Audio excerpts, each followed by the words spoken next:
Hey everybody. What is today? Wednesday? Happy Wednesday. Yes. Let's get into it. Just left good old deep Lansing, Tennessee. Lansing. Looking at a house with some sellers. Just going through a little walkthrough to give them a market evaluation. Now we're headed back over into good old East Knoxville to do a showing. And then we'll wrap up the day. We do have an offer I got to write up and put in. But let's get into this video.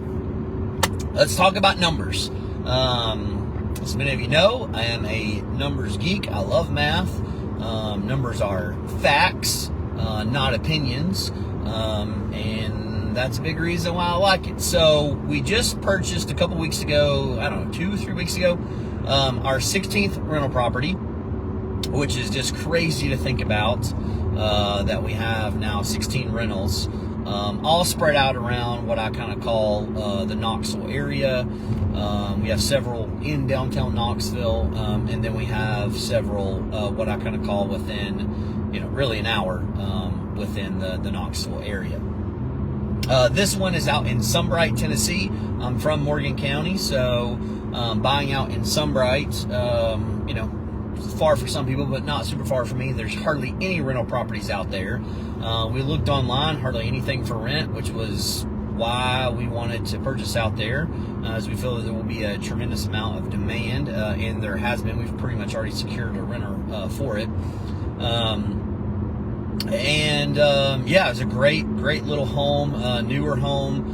As you know, I only really try to buy, I don't want to use the word turnkey, but I only try to buy the stuff that I can have our handyman, who does probably 90% of our work, and the other 10% just has to be like, big jobs that we need somebody, super like licensed and super professional to come in and do something custom.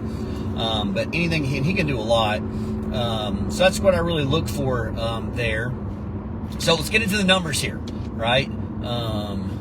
So we purchased this property. It's a 3-bedroom, 2-bath, about 1,200 square feet, on a really nice lot, less than an acre, but fully fenced in. The home, I think the home in total is it's less than 15 years old. So again, a newer construction, which is what I like. That means, not going to have a lot of, I do not like buying old homes, there. So we purchased it for $170,000. That being said, I'm going to talk a little bit about the cost segregation, right? That's really important. If cost segregation didn't exist, I'm not sure that I would be into rental real estate. That's the main reason. Obviously, cash flow is great, but the main thing is the cost segregation, which saves you on money, right? So I'm going to explain quick cost segregation recap, and then I'm going to get into the numbers. We purchased at $170. Cost segregation is that allows you basically to depreciate a large amount up front, year one. But with doing a cost segregation, you can only depreciate the dwelling, right? So anytime you buy a house, there will be a designated amount of land value, and then there will be a designated amount of dwelling value that the tax records will show. So the tax records will show. And the way that the company that does my cost segregation works is they look at the percentages. So on this house, the land value was only 5% of the total cost, which for a cost segregation is huge, meaning great benefit to Steven. When we bought some of our condos early on, and I had, didn't really understand how it all worked, some of our condos came with 20-30% land value, which really hurts the cost seg study because you can't depreciate land. The government does not allow you to depreciate land. It doesn't decrease in value. You don't have to buy new dirt on the land, right? Whereas a house, you have to buy a new roof, right? So they allow you to depreciate it for that. So that being said, how it breaks down is that if we bought it at $170,000, that gives the dwelling value $161,500. The land value would be $8,500, right? So now what I have left is that $161,000, is what we're going to call it. So now I can depreciate that on my cost segregation study. My cost segregation study on this property is going to save $56,525 this year one in taxes. So that's what's going to save. That is a huge number in taxes. That means that I can make $56,000 basically this year in profit and not pay taxes on it, right? That's how that works. So it's not that Stephen saves $56,000 in taxes. Stephen doesn't pay taxes on $56,000, right? And so if you just did simple math, and you know, I always kind of look at everything on the 24% tax bracket. If you just did math there, you know, 24% of, you know, 56,000, I mean, you know, you're getting in there and you're saving like, you know, I don't know, 17,000-ish and change, something like that, ballpark. So that's still a lot of money that I don't got to pay the government, right? That 17,000 is a lot of money that I'm essentially would have paid in and not been able to do anything with. I just gave that to the government. My down payment, right? And this is when I look at rental properties a lot, right? If I can have a down payment that is basically the same or cheaper than my cost segregation, to me, that's pretty good. And at that point, right, I can get away with what I call minimum cash flow, which is about what rental properties are right now. It's really hard to get anything to cash flow great. Everything's a very minimal cash flow, but as long as that cash flow is minimally, and I can put the money on a down payment, you know, in this case, $34,000 is what my down payment was, 20%. And I save $56,000 in taxes, right? I mean, that's $22,000 extra that I don't pay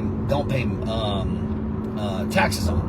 So it's huge. Now, closing costs about $5,000. Again, closing costs is a write-off as well. It's an expense. So that gets added in. So really, it was all in, call it $39,000 to buy the property. So what you do on the cost segregation now is after that's depreciated year one, right? So it's bonus depreciation. It's depreciated year one. After that, what I have left of the home value is $105,000 basically.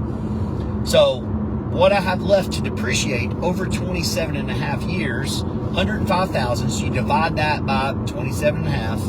So then every year I can depreciate $3,817. We're going to call that $4,000 basically. So every year I can now depreciate $4,000 to offset my rental income, which is huge. That basically means that Stephen can make $3,800 every year off of this property and not pay taxes on it. Again, very, very nice. Taxes, you know, would have been about, call it again, 24%, say $1,000.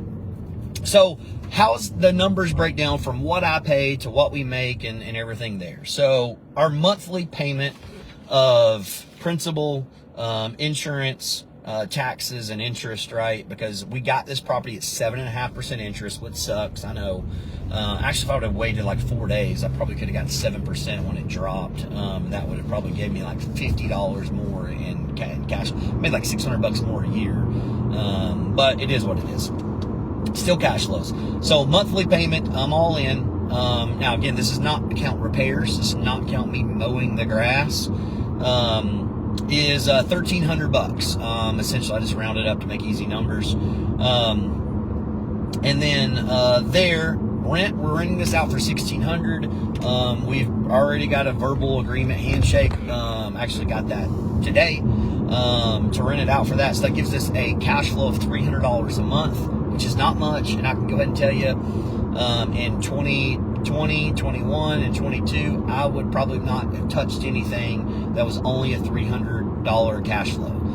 Because you are, you know, 2 decent repairs away from making no money and losing money on paper on that property. But $300 a year, so that gives me a yearly cash flow of $3,600. Let me back up there. If you remember, after my cost seg, I'm able to write off $3,800 every year. Well, the max profit I can make if nothing goes wrong, and I don't even got to mow the grass, which we know I got to,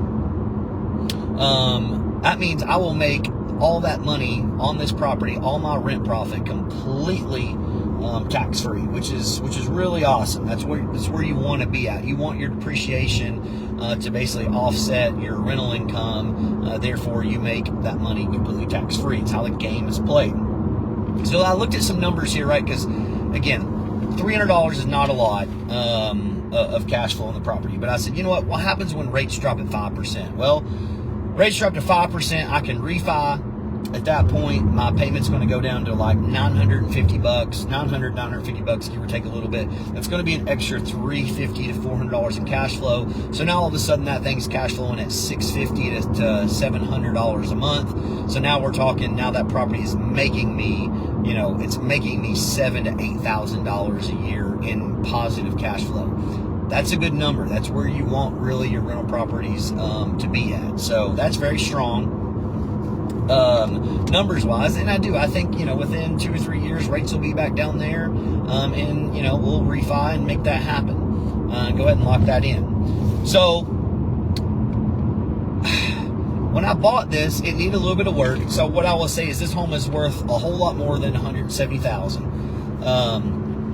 I'm not sure what I could sell it on the open market for. I would probably, realistically, I may list it for $199, right? So I got in it really nice. I don't know that it's necessarily, I didn't run comps on it, right? Just the situation really of seller is like, well, wanted out of it. They wanted a certain amount of money, and I said, are you sure? And they said, yep. I said, all right, I'll give that to you. So I never really officially ran like deep comps on it. But that being said, I know it's worth a good bit more than what I paid for it. So I'm in positive on the equity. So I go to refinance it. I can pull out money if I wanted to. I always have access to that. But it needs about $10,000 in repairs, right? So I come in, I had to put a brand new HVAC on it first thing, right? And even with a hookup, right, $6,000. So even with of having an HVAC guy who does a lot of business, hookup is $6,000 basically. So it's still very expensive. And then about $4,000 between labor and materials and just tedious stuff to get the home safety standard ready to rent, so there's no issues because we're not slumlords.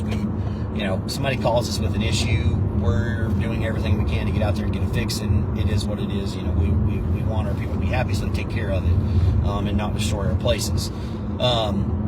So on paper, you may ask, Stephen, why would you do that? You spent $10,000 in repairs.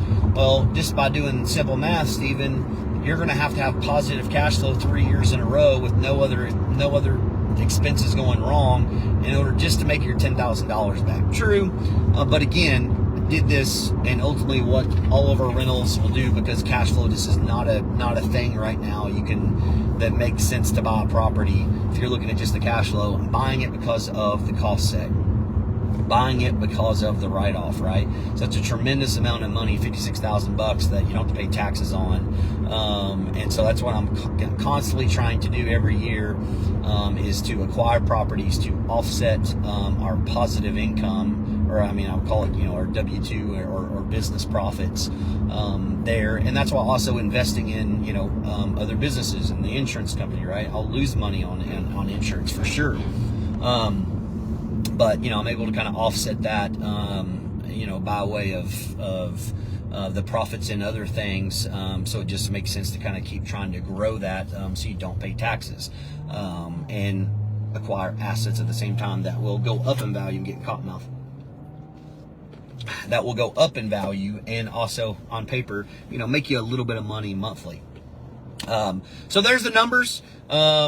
I always like just to share it with you, so understand me. That's realistic. It's if you find something that cash flows $200 or $300 and the cost seg makes sense, right? Right now, that's probably a really, really good deal based on where our market is from a long-term rental. Again, long-term, I don't want to mess with short-term. I think short-term market is just getting destroyed.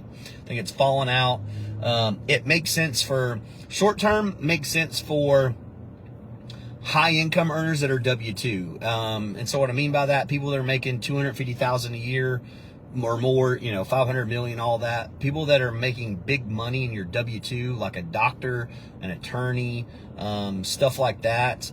It makes sense for them to get in a short term, because then they can take the losses to offset their W-2. So because they can get into paying, 38%. And then state income tax at 50%. So it doesn't even make sense. It makes more sense than to buy a short-term rental based on the tax loopholes to then take a loss and have an asset versus to give 50% back of their money. But than that, I'm all long-term. That's why I think it's just a market there, and that's where I think we are. $200, $300, $400. If you can make that in a cash flow, It's a good cost seg. It's probably a great buy because when rates do drop, you're going to be in a great position to refinance to make a lot more money, and or refinance, pull money out because that value is going up. One thing I always look to do too is I always try to buy low end, right? I always try to buy, you know, stuff that's under 200,000. And that's hard to do, but I even say, you know, under 250, under 300, because it's really hard to make things cash flow above that.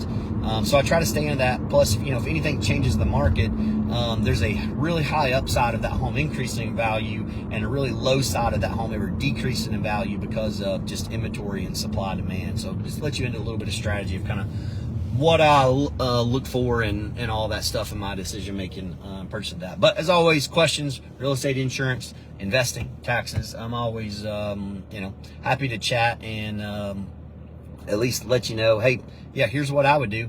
Holler anytime.